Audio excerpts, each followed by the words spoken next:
Hello friends, welcome to my channel visual art history Mahi S. दोस्तों, first class है ये। Syllabus के हिसाब से स्टार्ट करते हैं प्रागैतिहासिक काल से लेके हम। तो प्रागैतिहासिक काल के बारे में बहुत ही ब्रॉड एक चैप्टर है जिसका हम शॉर्ट में आज डिस्कस करेंगे कि प्रागैतिहासिक काल में क्या क्या आ सकता है। ठीक है। तो प्रागैतिहासिक काल एक बहुत ही ब्रॉड सेक्शन है जिसको हम अगर रिसर्च करें तो हमारे रिसर्च के लिए बहुत ही टाइम लग जाएगा इसमें। तो मेन ये चीज़ें आती हैं कि किसी चीज़ का साक्ष्य हमारे पास पूरी तरह से मौजूद नहीं है, और हैं भी तो उसे हम किस तरीके से उसको डिफ़ाइन करेंगे। लेकिन जो चीज़ें हमारे सामने हैं, जो टेक्स्ट हमारे पास उपलब्ध है, उस हिसाब से हम प्रागैतिहासिक काल को किस तरह से पढ़ाई करेंगे।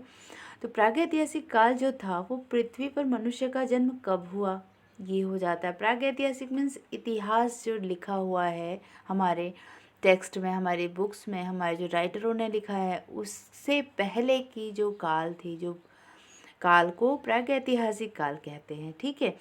तो सभ्यता के क्षेत्र में उसने उन्नति किस प्रकार की, इस प्रकार के सभी प्रश्न विवादास्पद है।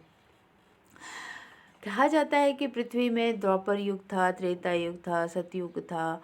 ये सारे युग थे या नहीं थे, कोई इमेजिन नहीं कर सकता, क्योंकि ये सारी चीज़ें हमारे इतिहास के पन्नों में जुड़ी हुई हैं।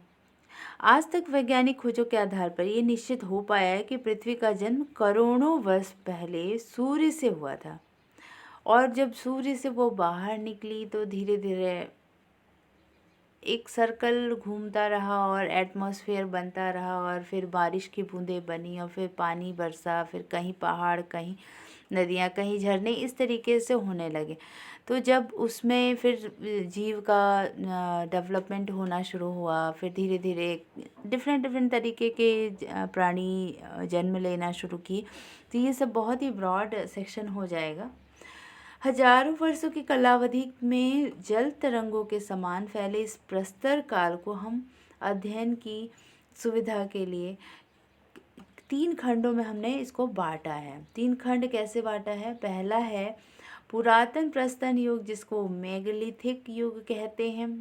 दूसरा है मध्य प्रस्तर युग, मीन्स जिसको हम मेसोलिथिक कहते हैं। और तीसरा है नव प्रस्तर युग, जिसको नियोलिथिक युग कहते हैं। तो प्रागैतिहासिक काल का समय क्या था? हम मानते हैं कि प्रागैतिहासिक जो समय था वो 5 लाख ईस्वी पूर्व, 5 लाख ईस्वी पूर्व से लेके 2500 ईस्वी पूर्व तक माना जाता है। 2500 के बाद हम हड़प्पा सभ्यता पढ़ते हैं, तो वो सभ्यता जब से मिलना शुरू हो जाता है तब से हम उसको प्रागैतिहासिक के अंदर नहीं लेते हैं। प्रागैतिहासिक कालखंड को 3 भागों में विभाजित किया, जैसा कि मैंने बताया, पूरा पाषाण काल, मध्य पाषाण काल और नव पाषाण काल। पूरा पाषाण काल को 5 लाख ईस्वी पूर्व से 50,000 ईस्वी पूर्व तक आखेट और खाद्य संग्रह के रूप में माना जाता है। और मध्य पाषाण काल को, जो मेसोलिथिक एज है, उसको 10,000 से 7,000 ईस्वी तक माना जाता है। आखेट व पशुपालन करने लगे थे। फिर नव पाषाण काल को 9,000 ईस्वी पूर्व से 7,000 ईस्वी पूर्व तक, और भारत में 2500 ईस्वी पूर्व तक माना जाता है। इसमें क्या था? खाद्य उत्पादक स्थिर और समुदाय में रहने लगे थे। जब नव पाषाण काल आया तो एक तरह से लोग समुदाय में रहने लगे। प्रस्तर युग के पूर्व भी अनेक युग गुजरे होंगे, परंतु उसका कोई साक्ष्य नहीं है। ठीक है। तो भारत के प्रागैतिहासिक चित्रों का शोध जो किया था, जो कलाकारों, जो राइटर्स थे, उनका नाम मैं बता देती हूँ आपको कि भारत के जो विद्वान थे वो कार्लाइल थे। भारत के प्रागैतिहासिक चित्रों का शोध करने वाले जो विद्वान थे वो कार्लाइल थे, कॉकबर्न थे, Alan Brodrick, Stuart Piggott, D.H. Gordon junior, Leonard Adam, श्रीमती एल्विन, पर्सी ब्राउन, सिल्वेला, पंचानन मित्र, मनोरंजन घोष, ये सारे जो राइटर्स थे, इन लोगों ने प्रागैतिहासिक चित्रों का खोज किया था। इसके बाद हम सबसे पहले पढ़ते हैं पुरातन प्रस्तर युग मीन्स पूरा पाषाण काल। ठीक है, पूरा पाषाण काल जो कि 5 लाख ईस्वी पूर्व से 50,000 ईस्वी पूर्व तक माना जाता है। इस युग में आदि मानव प्रकृति निर्मित गुफाओं में रहता था। उस युग में आदि मानव को आप एक तरह से बिल्कुल जंगली जानवर की तरह मान सकते हैं कि वो कभी भी ना घर बना सकता था, ना कुछ तरीके से अपने बॉडी को ना ढकने का सोचा होगा उसने, ना किसी से वार्तालाप होती थी उनकी, ना कोई उनका समझ था, ना ही ड्राइंग वाला जो गुफाओं पे लिखने का एक स्टार्ट हुआ था नवपाषाण काल में, वो नहीं था। तो इस तरीके से आर्थिक उत्पादन से अनभिज्ञ था। वह केवल पत्थर, हड्डी और लकड़ी के मोटे और भद्दे औजार बनाता था। वो औजार इसलिए बनाता था जबकि कोई भी जानवर जो उनसे बलवान होते थे उनके सामने आ जाए तो उनको वो हर्ट करके अपने आप की सुरक्षा करने के लिए वो सिर्फ पत्थर और लकड़ी के औजार बनाते थे। पत्थर को रगड़कर आग जलाना अभी तक ये लोग नहीं जान पाए थे, परंतु जब पूरा पाषाण काल का लास्ट एज चल रहा था तब उन्होंने पत्थर को घिस के आग लगाना सीख लिया। सबसे पहले जो भारत में क्वेश्चन ये आता है कि भारत में सर्वप्रथम किस विद्वान ने प्रस्तर युग के औजार की खोज की थी और कहाँ पे की थी। तो ये क्वेश्चन आता है तो हमारा ध्यान जाता है एक राइटर के ऊपर जो ब्रुसफुट नामक राइटर थे, विद्वान थे। उन्होंने प्रस्तर युग में औजार का खोज किया था जो मद्रास के पास पल्लावरम नामक स्थान पर ये खोज किया गया था। उसके बाद प्राचीन प्रस्तर युग में अनेक स्थान साओ, नर्मदा, साबरमती नदियों की घाटियों में मिले। उड़ीसा, मैसूर, मद्रास व कश्मीर आदि प्रांतों में अनेक पुरातन प्रस्तर युगीन स्थलों की खोज हुई। यहाँ भी चित्रों के उदाहरण नहीं प्राप्त हुए थे। केवल हथियारों और औजारों के साक्ष्य से ही इतना सिद्ध हुआ कि आदि मानव का रूप और आकार की ओर भी आकर्षण था। लेकिन इस तथ्य के विपरीत एक और बात आती थी कि मध्य प्रदेश में मुरैना जनपद के पहाड़गढ़ श्योरपुर कला क्षेत्र में करीब 25,000 वर्ष पुराने चित्र अमेरिका के मिशिगन विश्वविद्यालय से प्रोफेसर DPS द्वारिकेश को अभी कुछ वर्ष पूर्व ही मिले। तो इससे क्या ज्ञात होता है कि एक जो पुरातन के पुराने चित्र मीन्स 25,000 ईस्वी पूर्व से जो मिले हैं वो भारत में प्राप्त हुए हैं।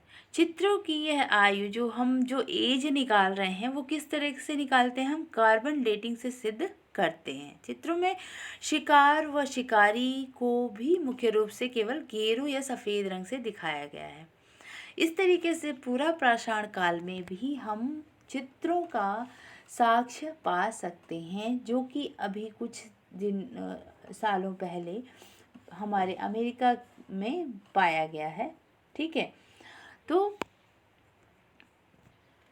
जब पूरा पाषाण काल की बात आती है तो पूरा पाषाण काल में भी 3 काल को हम मानते हैं। उसमें पहला है निम्न पूरा पाषाण काल।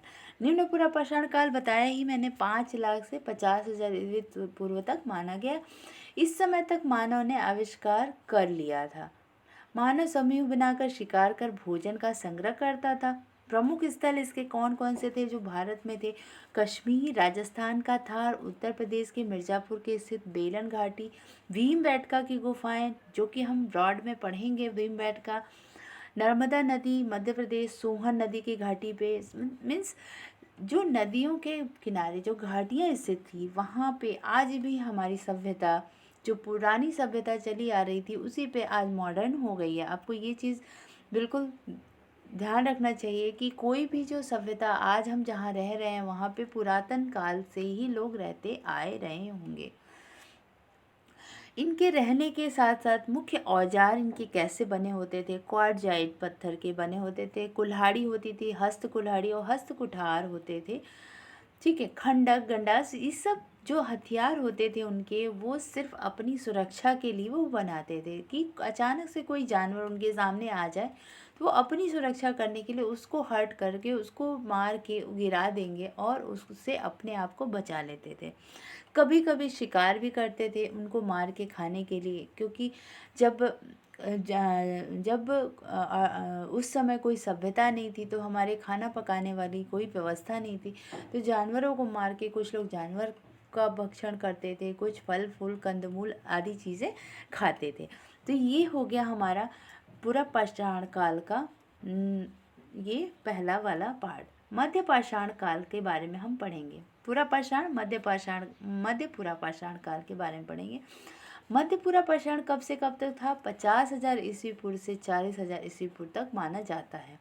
ईस्वी पूर्व को हम अपोजिट में क्यों पढ़ते हैं, आप इसको जानते होंगे तो ठीक है, नहीं जानते होंगे तो डिटेल में इसको एक बार आप पढ़ लीजिएगा, क्योंकि जब ईस्वी आती है तो हम 1 2 3 4 ऐसे काउंट करते हैं, और ईस्वी पूर्व जब होती है तो हम उसको अपोजिट डायरेक्शन में काउंट करते हैं, इंक्रीजिंग डिक्रीजिंग ऑर्डर में। जैसे 50,000 ईस्वी पूर्व से 40,000 ईस्वी पूर्व तक माना जाता है।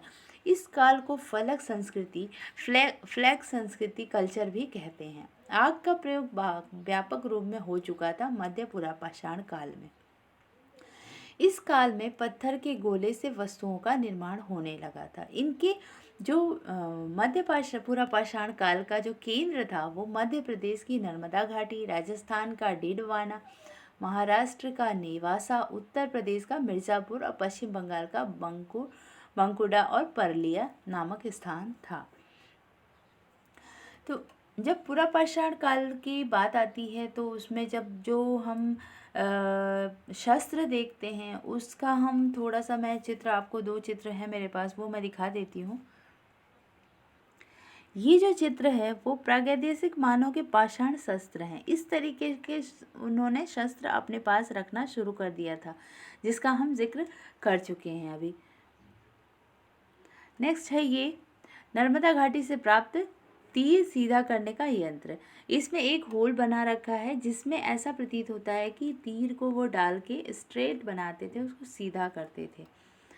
ठीक है, तो इस तरीके से हम अनुमान लगा सकते हैं कि पूरा पाषाण काल के मानव किस तरीके से अपने सेफ्टी के लिए अस्त्र शस्त्र का भी प्रयोग करने लगे थे।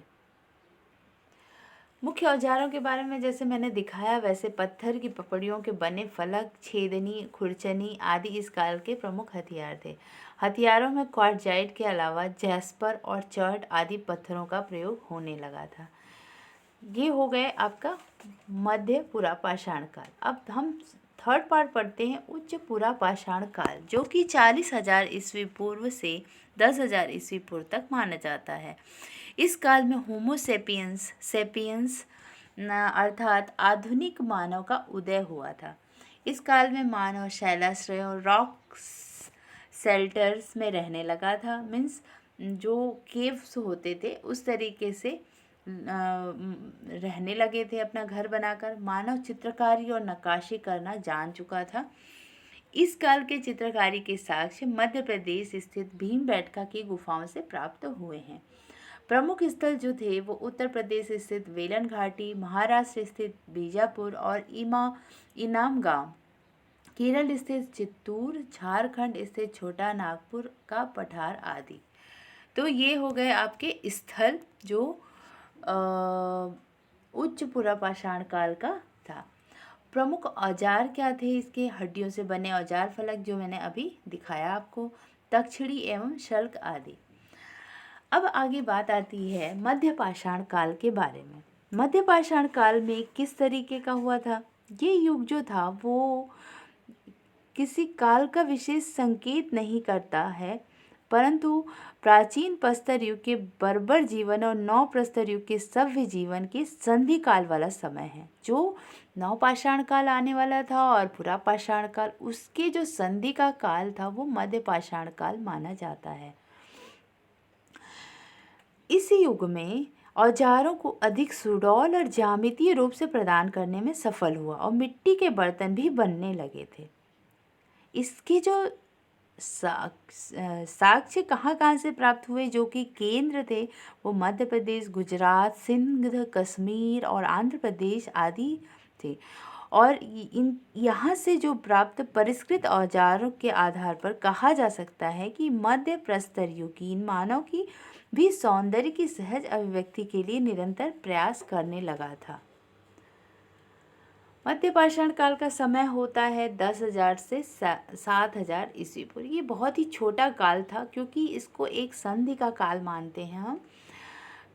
पूरा पाषाण काल से उच्च पाषाण काल, नव पाषाण काल तक जाने का एक संधि का काल मानते हैं। इस काल के मानव मछली पकड़कर, शिकार करके और खाद्य सामग्री एकत्रित कर जीवन यापन करने लगे थे। मानव द्वारा पशुपालन करने का प्रारंभिक साक्ष्य भी इसी काल से आता है। ये क्वेश्चन आ सकता है कि मानव द्वारा पशुपालन करने का प्रारंभिक साक्ष्य कहाँ से मिला। मानव द्वारा पशुपालन के साक्ष्य राजस्थान के बागोर के मध्य प्रदेश के आदमगढ़ से प्राप्त होता है। और मध्य प्रदेश के आदमगढ़, राजस्थान के बागोर से और मध्य प्रदेश के आदमगढ़ से प्राप्त होते हैं। इस काल के मानव एक ही स्थान पर स्थायी निवास करते थे। इसका प्रारंभिक साक्ष्य सराय नाहर राय, प्रतापगढ़, उत्तर प्रदेश के महदहा से स्तंभ गर्त के रूप में मिलता है। इस काल में मानवों द्वारा एक दूसरे पर आक्रमण और युद्ध करने की प्रारंभिक साक्ष्य भी सराय नाहर से राय से प्राप्त हुआ है। जैसा कि हमने पूरा पाषाण काल में पढ़ लिया कि उस समय वो भद्दे और भौड़े हथियार बनाना शुरू कर दिए थे, लेकिन जो मध्य पाषाण काल आया था उसमें उन्होंने जो हथियार थोड़े सुडौल बनाने लगे, थोड़े ज्यामिति टाइप के बनाने लगे, जिससे उन्हें लगा कि नहीं, भौड़े होते हैं तो उससे कुछ हर्ट करने में बस आउटर पार्ट्स पे ही हर्ट होता है। लेकिन उन्हें ऐसा फील हुआ कि अगर किसी जानवर को हम अगर ज़्यादा हर्ट करना चाहते हैं तो उनको लॉन्ग टर्म पे तो हम नुकीले और तिकोने जो औजार बनाएंगे, उससे उनको हर्टनेस ज़्यादा होगी, उनका जो घाव होगा वो ज़्यादा होगा। तो उस समय क्या हुआ था कि आक्रमण का युद्ध इस तरीके से मानवों के दिमाग में आ चुका था। तो उनके प्रारंभिक साक्ष्य जो थे वो सराय नाहर राय से प्राप्त होने लगे थे।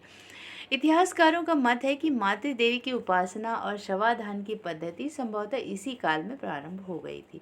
तो जो मध्य पाषाण काल था वो एक अनसिविलाइजेशन से सिविलाइजेशन की तरफ जाने वाला सभ्यता का काल था, जो कि उसको कहते हैं कि पूरा पाषाण काल और उच्च नव पाषाण काल जो था, दोनों के बीच का जो समय था, जो मध्य पाषाण काल, उसमें हमारा मानव धीरे धीरे डेवलपमेंट की तरफ बढ़ रहा था। ठीक है, तो इसमें मातृदेवी की उपासना मीन्स वो भगवान पर विश्वास करने लगे थे, उनको आदि शक्ति के बारे में पता चलने शुरू हो गया था। और जब किसी की डेथ होना स्टार्ट हुआ तो शवाधान की पद्धति भी उन्होंने स्टार्ट कर दी। प्रमुख ये बहुत बड़ी बात थी कि मध्य पाषाण काल में ही लोगों ने इस तरीके का सोचना शुरू कर दिया था। जो मध्य पाषाण काल के प्रमुख स्थल से थे वो बिहार का पायसरा, मुंगेर, राजस्थान का बागोर, गुजरात का लंघनाज, उत्तर प्रदेश स्थित सराय नाहर राय, प्रतापगढ़ और महागढ़, मध्य प्रदेश स्थित आदमगढ़, होशंगाबाद, भीमबेटका, भोपाल और बोधोर आदि।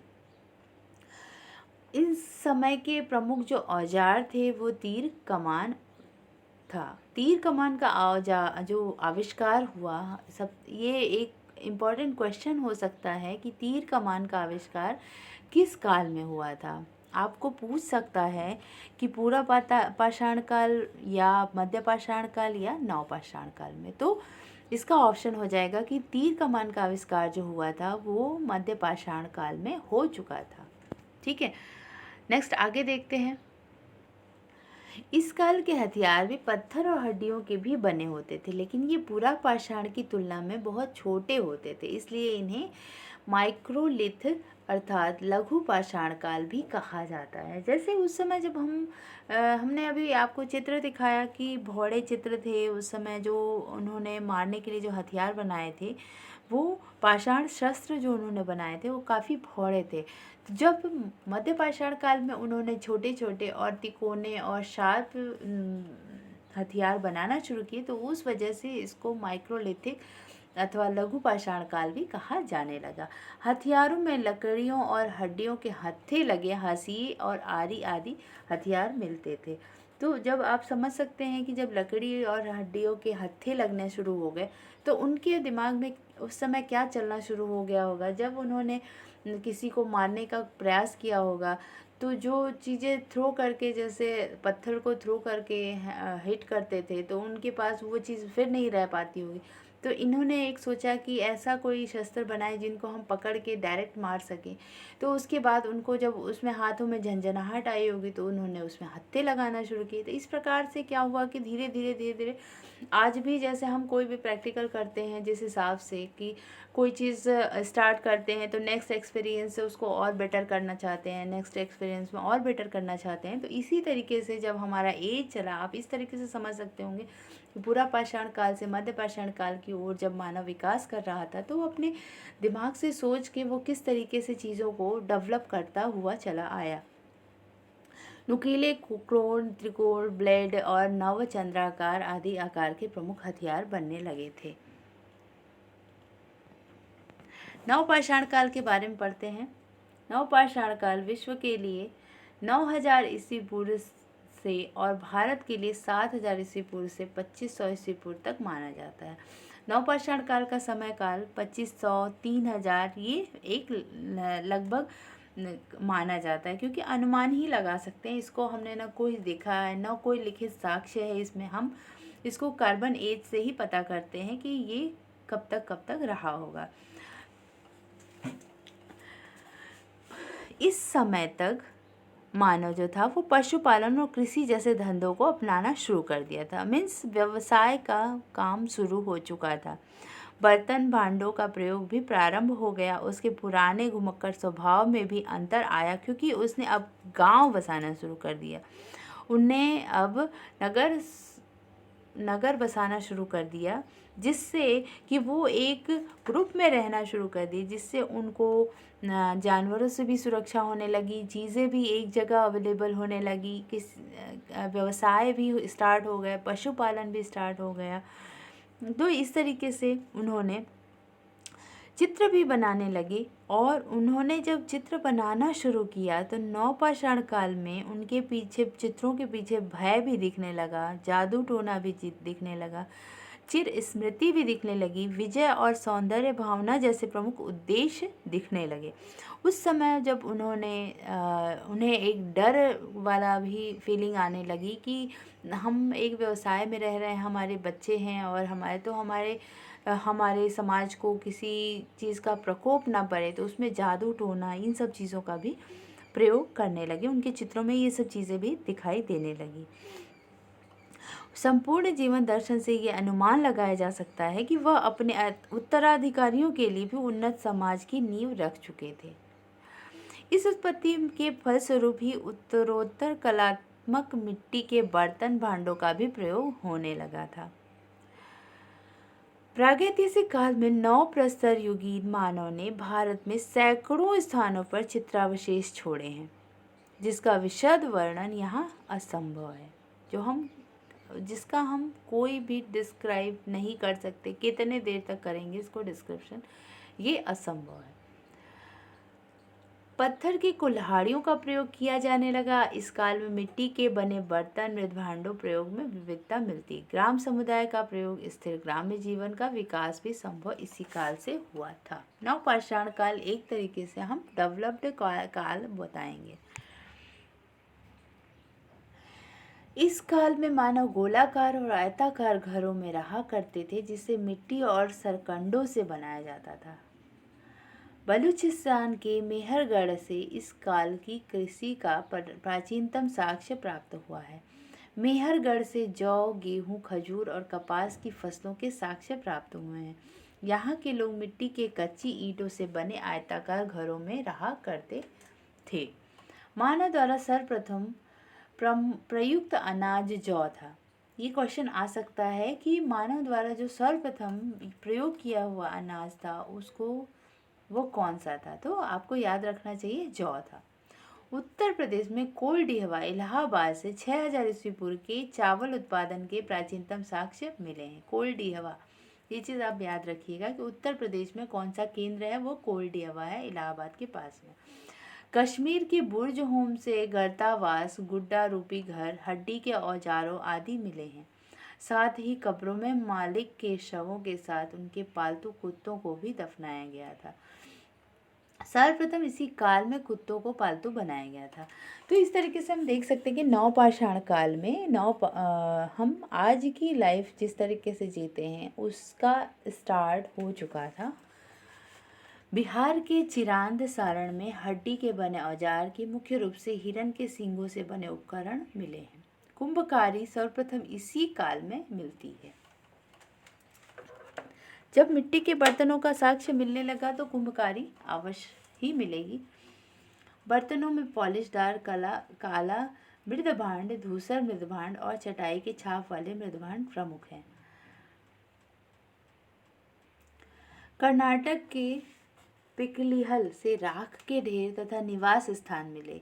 यहाँ के निवासी पशु पाला करते थे, पर प्रमुख स्थल थे सरुतरु, मारकंडोला असम, उद्दनूर आंध्र प्रदेश, चिरांद सोनवार बिहार, बुर्ज होम गुफकाराल कश्मीर, कोलडीहवा महागढ़ उत्तर प्रदेश, पयमपल्ली तमिलनाडु, ब्रह्मगिरी कोडकल्ल पिकलिहल, हल्लूर, मस्की, संगेनकल्लू कर्नाटक, मेहरगढ़ पाकिस्तान। तो ये सारे जो थे वो प्रमुख स्थल थे हमारे नवपाषाण काल के। नवपाषाण काल में ही मध्य प्रदेश का प्रमुख क्षेत्र पंचमगढ़ ही आता है। उसके बाद होशंगाबाद, सिंघनपुर, मंदसौर, भीमबेटका, जिसका हम अपने आर्ट फील्ड में स्टडी करते हैं, पहाड़गढ़, मणिकपुर, बिहार के एक प्रमुख क्षेत्र, राजस्थान के कुछ प्रमुख क्षेत्र हैं। इस तरीके से पढ़ेंगे तो हम देखेंगे कि आगे इसका ब्रॉड में एक चित्रों के बारे में सिर्फ पढ़ेंगे, जो कि आदमगढ़, होशंगाबाद, सिंघनपुर, भीमबेटका, इन सबों में किस तरीके से चित्र के साक्ष्य प्राप्त हुए हैं। ये मेरा चैप्टर सिर्फ पूरा पाषाण काल, मध्य पाषाण काल और नवपाषाण के ऊपर था। आप मुझे बताइए कि आपको ये वीडियो कैसा लगा और कमेंट बॉक्स में ज़रूर कमेंट करिएगा। अगर आपको इससे कुछ हेल्प मिला हो तो मुझे ज़रूर कमेंट करिएगा, क्योंकि इससे उत्साहवर्धन होता है हमारा, और लाइक ज़रूर करिएगा। ठीक है, तो मैं नेक्स्ट वीडियो ज़रूर लेके आती हूँ आपके लिए, जो हमारे फील्ड से रिलेटेड है, जो होशंगाबाद, आदमगढ़, ये सारे पंचमढ़ी, ये सारे चित्रों को मैं डिस्क्राइब करूँगी। तब तक के लिए keep watching, keep learning. Thank you for watching my video.